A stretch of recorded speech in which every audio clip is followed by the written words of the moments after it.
Hoje a gente mergulha num tema-chave, a colaboração entre governo e empresas para fazer a transformação digital acontecer de verdade no setor público.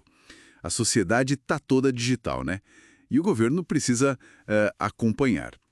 Temos aqui a Estratégia Brasileira para a Transformação Digital, a e-Digital, e também um guia da CBSIC sobre parcerias. Vamos ver o que eles dizem. Isso. E um ponto central nisso tudo são as famosas PPPs, as parcerias público-privadas. O guia da CBSIC, ele define bem. São contratos longos, sabe? Onde o parceiro privado não só investe, mas opera serviços ou infraestrutura, e o pagamento vem se ele entregar resultado. A meta é buscar eficiência e, claro, inovação. Certo, vamos tentar entender isso melhor na prática digital. A e-Digital dá vários exemplos. Pensa na infraestrutura de conexão, tipo expandir banda larga, fibra ótica, 5G. Isso muitas vezes depende, e muito, do investimento privado. Aí entram coisas como os TACs, os termos de ajustamento de conduta, ou mudanças em fundos tipo FUST, para telecomunicações. Exato. E não é só nas cidades grandes, né? Tem projetos como o Amazônia Conectada. Imagina levar cabos de fibra ótica pelos rios. É um desafio enorme que mostra essa parceria atuando para conectar regiões remotas.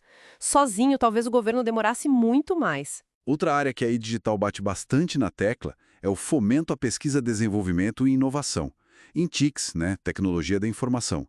Aí a gente vê a interação entre os centros de pesquisa, as ICTs e as empresas. Com o apoio da Embrapi e do Cibratec. Eles fazem essa ponte, né? Uhum. E, claro, linhas de crédito específicas, como as do BNDES e Funtech. E isso tudo alimenta o quê? O desenvolvimento de cidades inteligentes, por exemplo.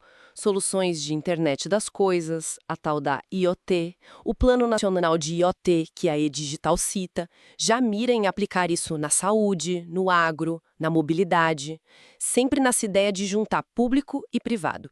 E tem todo um ecossistema de GovTech surgindo, né? Startups focadas nisso. Sim, e a própria digitalização dos serviços para o cidadão.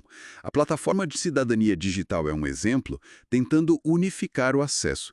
A e-Digital até levanta a ideia do Estado poder contratar startups de forma mais ágil.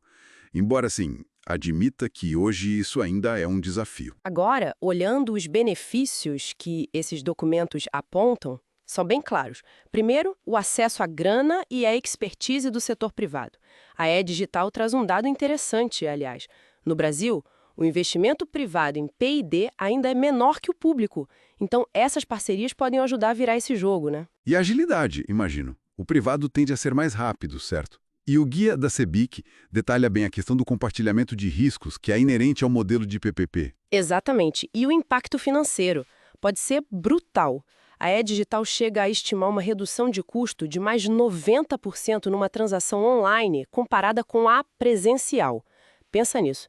Não é só economizar, é poder usar esse dinheiro em outras coisas essenciais.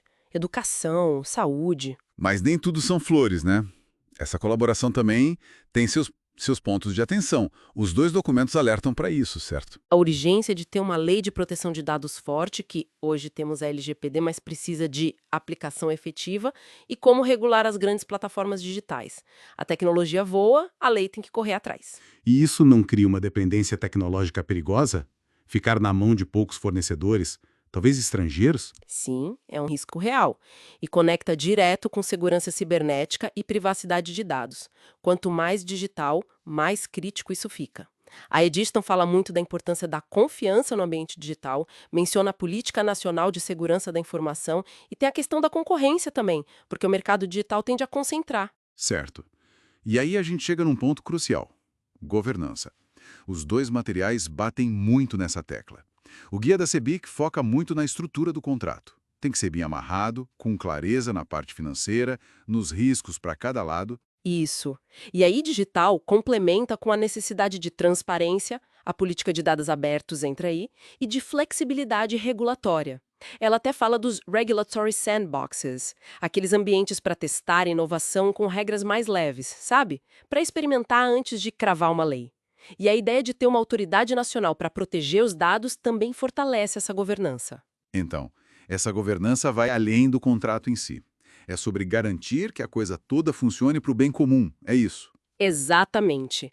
É garantir que a parceria sirva ao interesse público. que os objetivos da empresa estejam alinhados com o que a sociedade precisa. O foco tem que ser no cidadão, gerar valor público. É isso que a eDigital defende. Então, resumindo nossa conversa, fica bem claro que as PPPs são uma ferramenta poderosa, talvez até essencial, para acelerar a transformação digital do governo. Trazem inovação, dinheiro, agilidade. Por outro lado, exigem um cuidado gigantesco. Gerenciar riscos de tecnologia, de regulação, de segurança e, principalmente, ter uma governança forte, transparente, sempre pensando no cidadão. O que nos deixa com aquela pergunta final para pensar, né? Olhando para o futuro. Com tantas empresas entrando nesse jogo digital do governo, com tantos contratos e tecnologias, como a gente garante que o cidadão comum, a pessoa lá na ponta, continue sendo o centro de tudo isso? Que seja o principal beneficiário e não só um usuário ou uma fonte de dados para ser explorada. Uma pergunta fundamental para guiar os próximos passos. E com essa reflexão, a gente encerra nossa análise de hoje.